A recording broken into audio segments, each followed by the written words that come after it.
Assalamu alaikum wa rahmatullahi wa barakatuh. Il existe dans certaines nuits une lumière que seuls les cœurs sincères peuvent ressentir. Une paix silencieuse qui descend lorsque le serviteur se tient debout devant son Seigneur. Le Ramadan n'est pas seulement un mois de jeûne, c'est un mois de transformation, un rendez-vous entre ton âme et Allah. Si tu rencontrais Allah aujourd'hui, serais-tu satisfait de l'état de ton cœur? Si cette nuit était ta dernière, qu'aurais-tu changé dans ta vie? Quand as-tu pleuré pour la dernière fois par amour ou par crainte d'Allah? Dans cette vidéo, tu vas découvrir comment prier le Tarawih d'une manière qui peut réellement transformer ton Ramadan, afin que tes nuits ne soient pas seulement longues, mais acceptées. À travers les enseignements rappelés par le docteur Zakir Naik, nous allons comprendre l'intention, la concentration et la sincérité qui donnent vie à cette prière. Allah dit dans le Coran, certes, la prière préserve de la turpitude et du blâmable. Sourate Al-Ankabut 29-45. Abonne-toi à Islam Connect, like, commente et partage cette lumière autour de toi. Ne quitte pas cette vidéo sans prendre la décision de devenir une meilleure version de toi-même pour Allah. Si ton cœur a vibré en écoutant ces paroles, sache qu'Allah t'appelle vers quelque chose de plus grand. Il existe une différence immense entre une prière qui monte vers le ciel et une prière qui reste suspendue entre la terre et les regards des gens. Cette différence s'appelle la sincérité. Avant même que tes pieds ne te conduisent à la mosquée, avant même que tes lèvres ne prononcent « Allahu Akbar », une question invisible se pose dans ton cœur. Pour qui pries-tu vraiment? Le Tarawih est un acte noble. Les mosquées sont pleines, les rangs sont serrés, les voix récitent le Coran avec beauté. Mais au milieu de cette atmosphère spirituelle, le danger le plus subtil est celui de prier pour être vu, pour être considéré comme pieux, pour être compté parmi ceux qui font le Tarawih. Or, Allah ne regarde ni la longueur de tes raka'at, ni la beauté de ta récitation. Il regarde ton cœur. Le prophète, que la paix et le salut d'Allah soient noix sur lui, a dit « Les actions ne valent-ils que par leurs intentions » Sahih Bukhari. Ce hadith n'est pas une simple règle juridique, c'est une clé spirituelle. Cela signifie que deux personnes peuvent accomplir exactement la même prière, au même endroit, au même moment, et que l'une soit élevée auprès d'Allah, tandis que l'autre ne récolte presque rien. La différence? L'intention. Demande-toi honnêtement, si personne ne te voyait, prierais-tu avec la même énergie? Si tu étais seul dans ta chambre, sans éloge, sans regard, sans reconnaissance, prierais-tu avec la même concentration?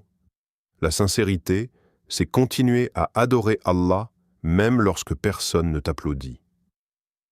Avant de commencer ton Tarawih, prends quelques secondes. Ferme les yeux.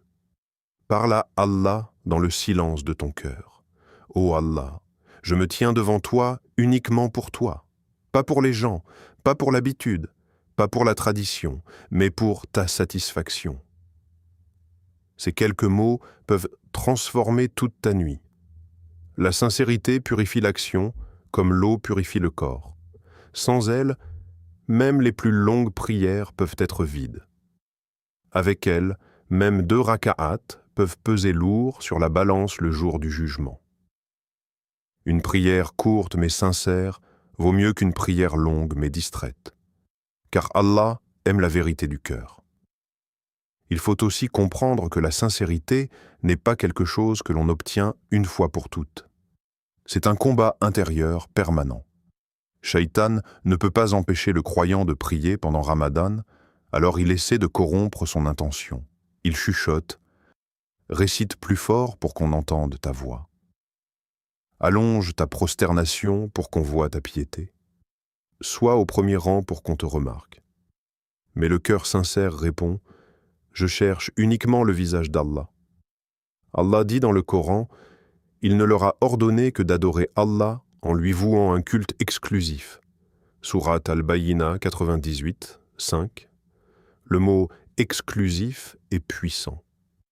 Cela signifie que ton adoration doit être pure, sans mélange, sans association, sans recherche d'autres récompenses que celle d'Allah. La sincérité, c'est purifier ton intention de toute trace d'orgueil ou de recherche humaine. Lorsque tu pries le Tarawih avec cette conscience, chaque verset devient un dialogue intime. Chaque prosternation devient un secret entre toi et ton Seigneur. Tu ne cherches plus à impressionner la création, tu cherches à toucher le Créateur. Et lorsque ton cœur devient sincère, même si ta voix tremble, même si ta récitation n'est pas parfaite, même si ta concentration fluctue, Allah voit ton effort, il voit ton combat intérieur, il voit ton désir d'être accepté. La sincérité est la porte d'entrée de toute acceptation. Sans elle, les actes sont des formes. Avec elle, les actes deviennent lumière. Il y a des nuits où la mosquée est remplie, les voix sont belles, les versets s'enchaînent, mais les cœurs restent silencieux. Les lèvres récitent, les oreilles écoutent, mais l'âme ne voyage pas. Pourquoi? Parce que beaucoup récitent sans comprendre. Or, le Coran n'a pas été révélé seulement pour être lu avec mélodie. Il a été révélé pour être compris, médité, vécu. Allah dit « Ne médite-t-il donc pas sur le Coran » Sourate An-Nisa 4, 82. Ce verset est une invitation, mais aussi un reproche subtil. Comme si Allah nous demandait « Comment pouvez-vous entendre ma parole sans chercher à la comprendre ?»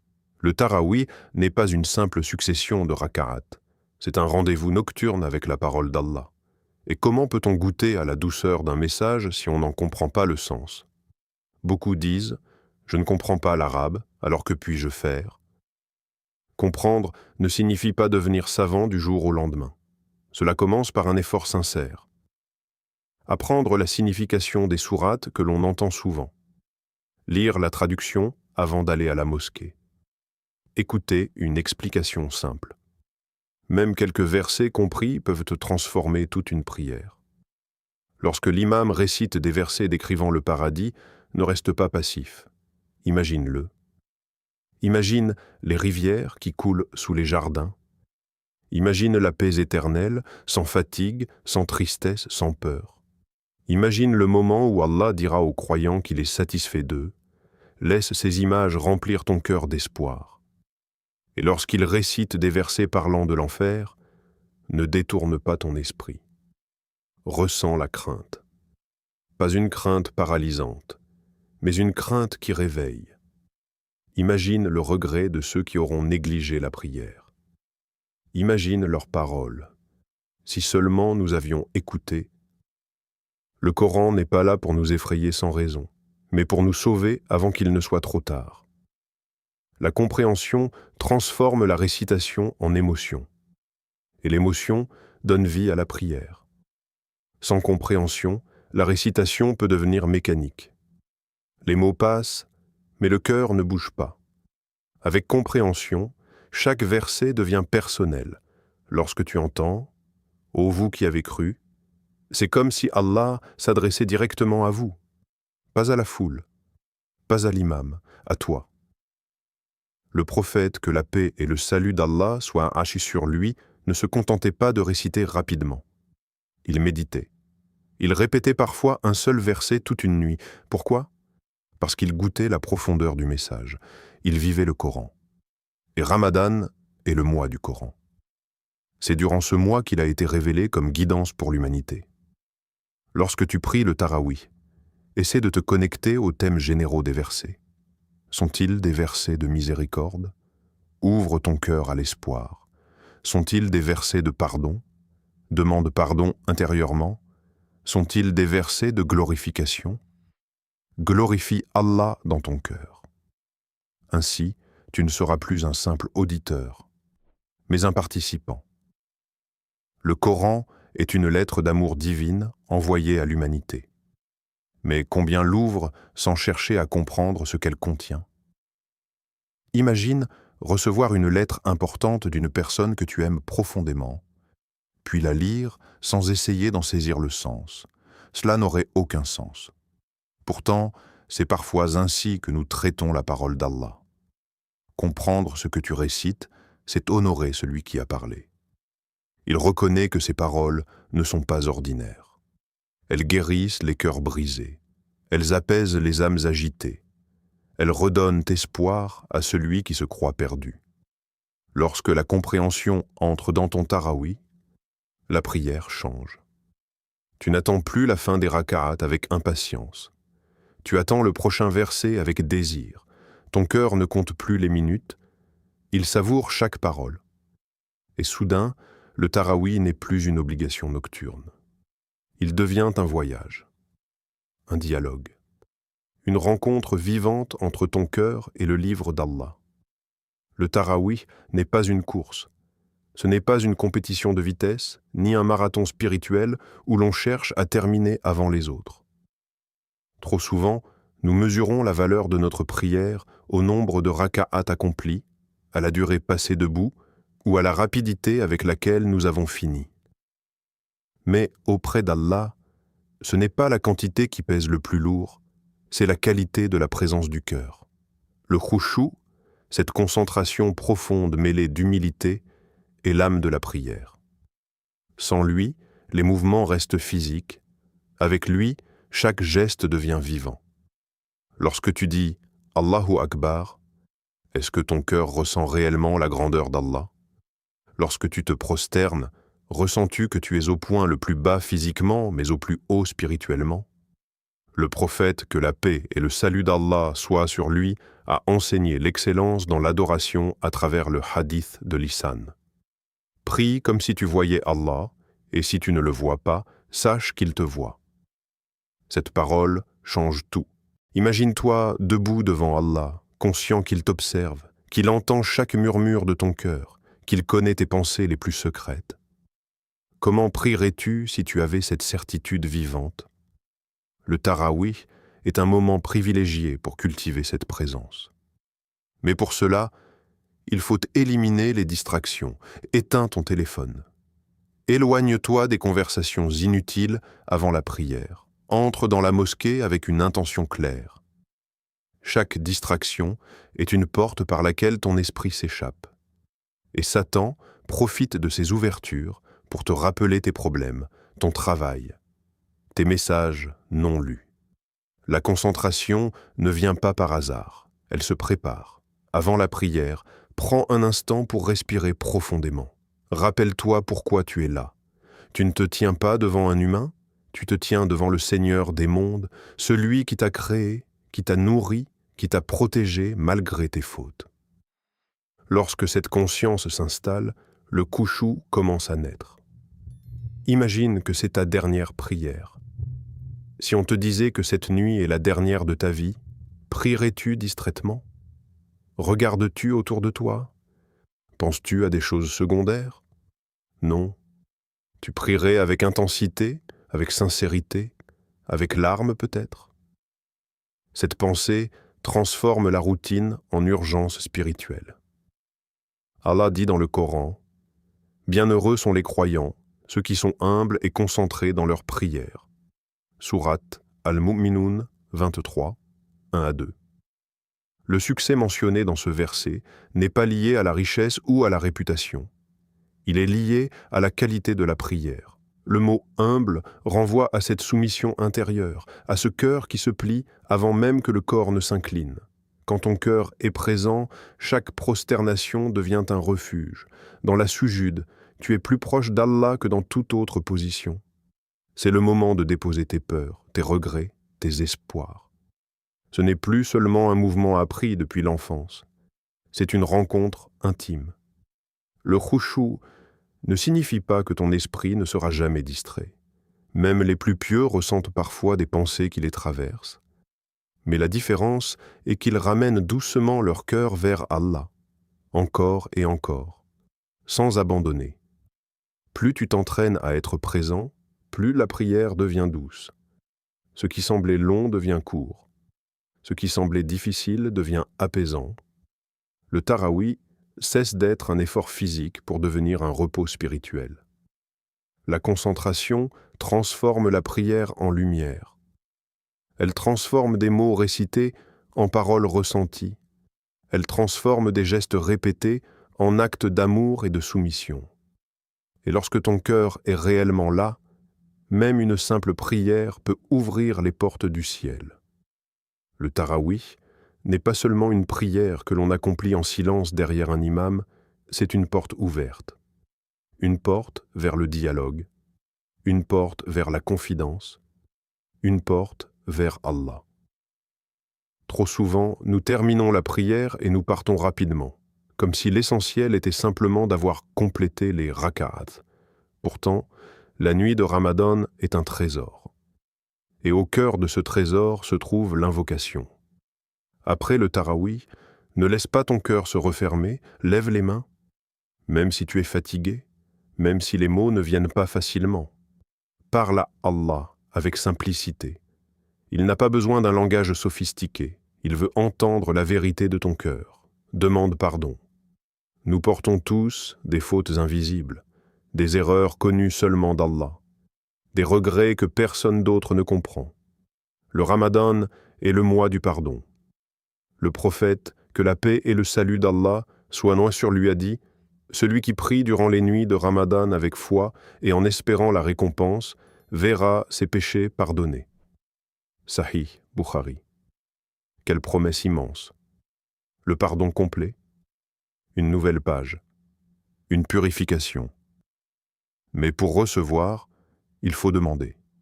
Dans tes invocations, sois précis. Dis « Ô Allah, pardonne-moi pour mes prières négligées, pardonne-moi pour mes paroles blessantes, pardonne-moi pour les regards interdits. » Plus ton invocation est sincère et consciente, plus ton cœur se libère. Demande aussi le paradis. Pas timidement. Pas comme si tu demandais quelque chose d'impossible. Allah est le plus généreux. Demande Jannat al-Firdaus. Demande la compagnie des prophètes et des pieux. Demande de voir le visage d'Allah dans l'au-delà. Le prophète, que la paix et le salut d'Allah soient sur lui, encourage ses compagnons à demander le plus haut degré du paradis. Pourquoi limiter ce qu'Allah peut donner? Le tarawih est également une préparation pour les moments les plus précieux de la nuit, les dernières prosternations et le dernier tiers. Dans la prosternation, tu es au plus près d'Allah. Le prophète, que la paix et le salut d'Allah soient sur lui, a dit que le serviteur est le plus proche de son Seigneur lorsqu'il est prosterné. Alors prolonge ce moment. Même si l'imam se relève, profite des prières personnelles, du witr, de tes prières solitaires pour multiplier les duas. Et puis il y a le dernier tiers de la nuit, ce moment discret, silencieux, où beaucoup dorment.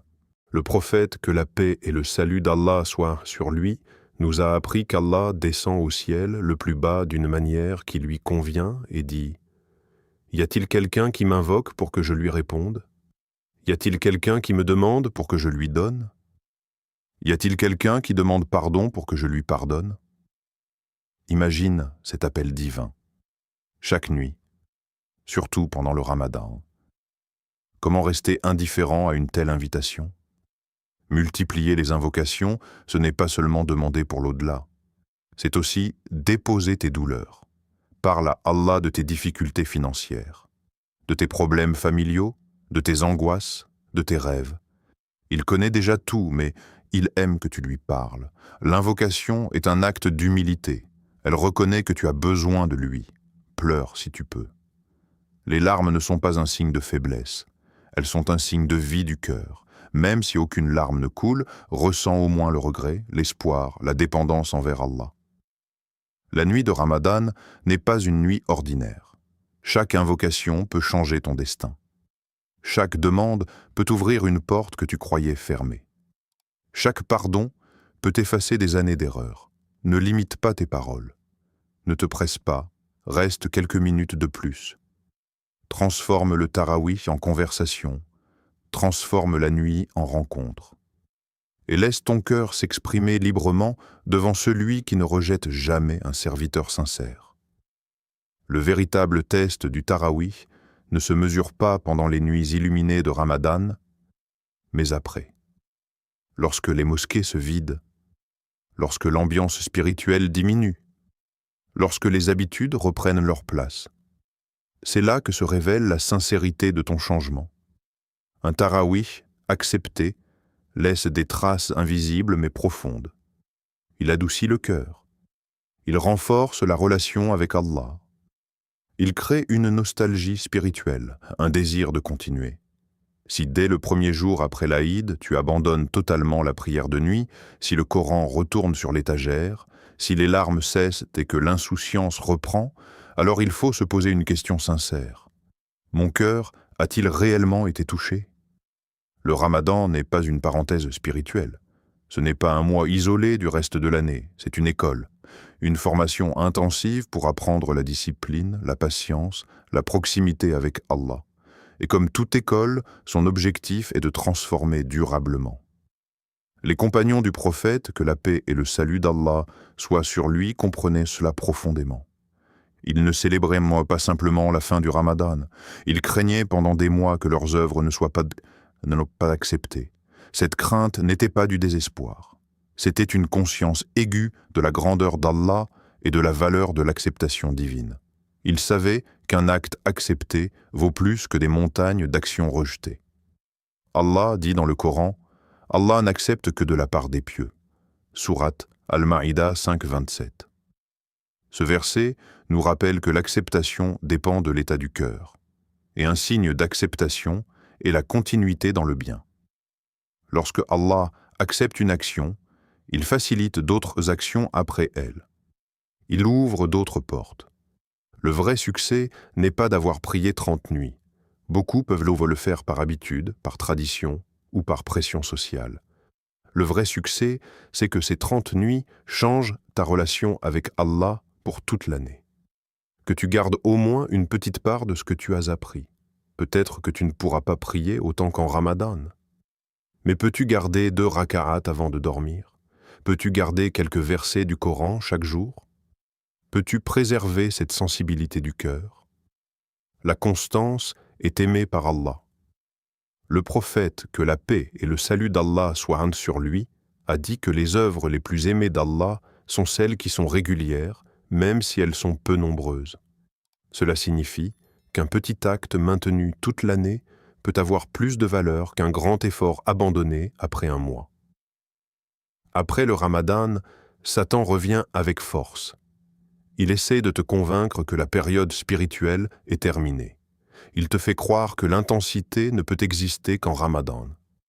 Mais Allah est le Seigneur de Ramadan, et le Seigneur de tous les mois. Il n'est pas adoré seulement 30 jours par an. Continuer après Ramadan, c'est prouver que ton amour pour Allah n'était pas saisonnier.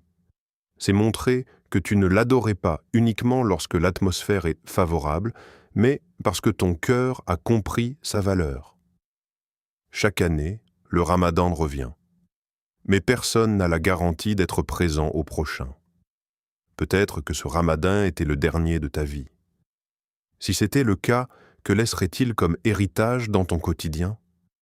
Le Tarawih t'a appris la discipline. Il t'a appris à te lever malgré la fatigue. Il t'a appris à écouter le Coran longuement. Ne laisse pas ces leçons disparaître. Protège-les, nourris-les, entretiens-les. Car au final, ce n'est pas le nombre de nuits priées qui comptera le jour du jugement. C'est la transformation qu'elles auront produite en toi. C'est la constance que tu auras développée. C'est la relation que tu auras construite avec ton Seigneur. Le Ramadan est une étincelle. À toi de décider si elle s'éteint ou si elle devient une lumière permanente dans ta vie. Le Tarawih n'est pas une tradition culturelle. Ce n'est pas une simple habitude de Ramadan. C'est un rendez-vous intime entre toi et ton Créateur. Nous avons vu que pour que cette prière soit acceptée, elle doit être fondée sur la sincérité, nourrie par la compréhension du Coran, illuminée par la concentration, accompagnée d'invocations profondes et prolongée par un changement durable après Ramadan. Souviens-toi, Allah ne regarde pas la longueur de tes prières, mais la vérité de ton cœur.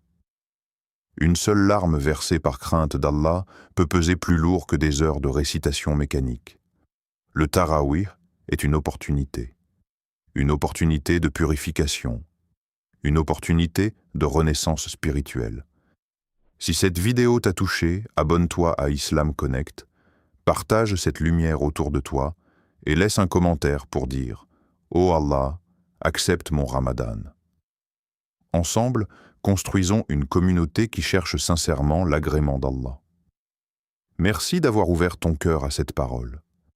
Que la paix d'Allah t'accompagne, qu'il illumine tes nuits et accepte chacune de tes prosternations. Allah dit, ô mes serviteurs qui avez commis des excès à votre propre détriment, ne désespérez pas de la miséricorde d'Allah. Certes, Allah pardonne tous les péchés. Sourate Az-Zumar 39-53. Peu importe ton passé, cette nuit peut être le début d'un nouveau départ. Amen.